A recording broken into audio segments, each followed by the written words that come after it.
अब हम नेक्स्ट कर रहे हैं रेबीज वायरस। तो इसके बारे में तो सबने सुना है, जब कोई ऐसे का एनिमल जैसे डॉग हो गया, कोई बैट हो गया या वोल्फ हो गया जो रेबिड इन्फेक्टेड था, अगर वो काट जाए ना तो ये रेबीज वायरस हमें आ जाती है। तो ऐसे इसकी ट्रांसमिशन होती है through the bite of rabid infected animal.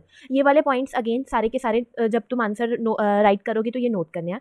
Introduction क्या है इसकी? It is a natural infection of dog, cats, bats and wolf. उनमें ये नेचुरली प्रेजेंट होती है, ठीक है।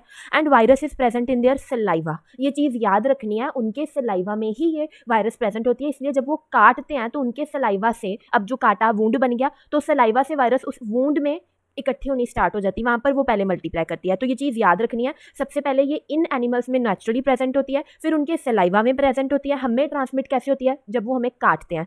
एंड ये अटैक किसको करती है? इस वायरस का टारगेट ऑर्गन कौन है? Central nervous system. रेबिस किसको टारगेट करेगी? सेंट्रल नर्वस सिस्टम को। एंड ये फेटल डिसीज है, ठीक है।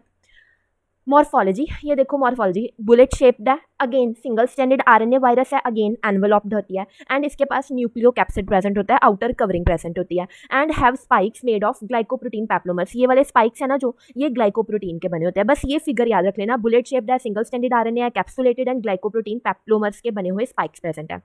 डिसीज कौन सी कॉज करेगी? Rabies virus cause rabies only. The viral infection जो किसको अफेक्ट करती है? सेंट्रल नर्वस सिस्टम को, ब्रेन एंड स्पाइनल कॉर्ड को। ये क्या कॉज करता है? जब उनको ब्रेन एंड स्पाइनल कॉर्ड को जब ये टारगेट करती है तो it cause inflammation of brain, that is known as encephalitis. Encephalitis cause करती है ये। एंड अगर सिम्टम्स को हमने ट्रीट नहीं किया, जब सिम्टम्स आए हैं, then it is always fatal, death lead कर सकती है ये।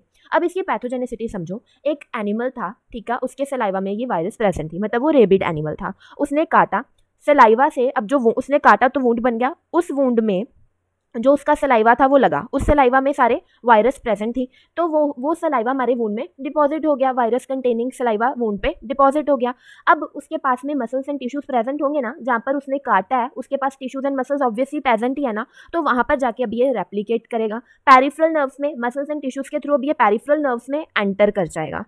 फिर नर्व्स में जब ये एंटर करा, आगे कहाँ जाएगा? स्पाइनल कॉर्ड की तरफ। स्पाइनल कॉर्ड से फिर ब्रेन में, ब्रेन में जाके इसने क्या करानी है? उसकी inflammation, that is known as encephalitis. अब एक चीज समझो, एक टर्म है सेंट्रीपिटल इन्फेक्शन, एक होती है सेंट्रीफ्यूगल।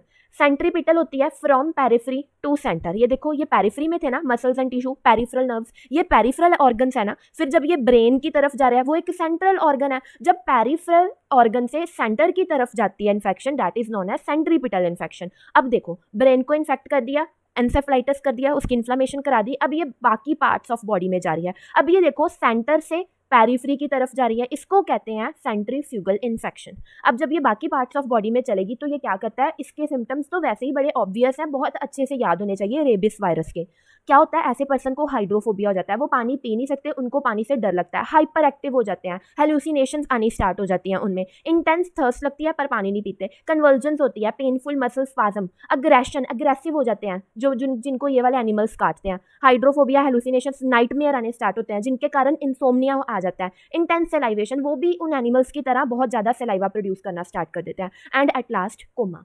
ये बड़े ऑब्वियस सिम्टम थे, ये बड़ी इजीली याद हो जाएंगे। पैथोजेनिसिटी दोबारा बता रही हूँ, कोई ऐसा एनिमल जिसको रेबिस था, उसने हमें काटा, वूंड बनाया, वूंड पे सलाइवा डिपॉजिट हुआ, मसल्स एंड टिश्यूज में रेप्लिकेट किया, मसल्स एंड टिश्यू से अब वो पेरिफेरल नर्व्स में चला गया, नर्व से अब वो सेंट्रल नर्वस सिस्टम में गया, पहले स्पाइनल कॉर्ड फिर ब्रेन, ब्रेन में जाके उसने इन्फ्लामेशन कराई, मतलब एंसेफ्लाइटिस कराया। अब क्या हुआ? ब्रेन से वो पार्ट्स ऑफ बॉडी में चले जाएगा, बाकी पार्ट्स में, तब ये सिम्टम्स आएंगे। क्लियर है? साइन एंड सिम्टम्स अभी मैंने बताया। लैब डायग्नोसिस क्या? Histopathological examination. हिस्टो मतलब कि टिश्यूज की स्टडी, ब्रेन टिश्यू का हम सैंपल लेंगे, उसकी स्टडी करेंगे, उसमें हम वायरस को देखेंगे, ठीक है। ब्रेन टिश्यू भी कौन से पार्ट ऑफ द ब्रेन से हम मतलब उसको एक्सट्रैक्ट करते हैं? हिपोकैम्पस एंड सेरिबेलम से, ठीक है। हम ब्रेन टिश्यू लेते हैं, फिर उसकी हम एग्जामिनेशन कराते हैं। इम्यूनोफ्लोरेसेंस, एलाइजा एंड आरटीपीसीआर, ये क्यों? ये एक सीरोलॉजिकल टेस्ट एंड आरटीपीसीआर क्यों? क्योंकि सिंगल स्टैंडर्ड आरएनए वायरस है। इजी।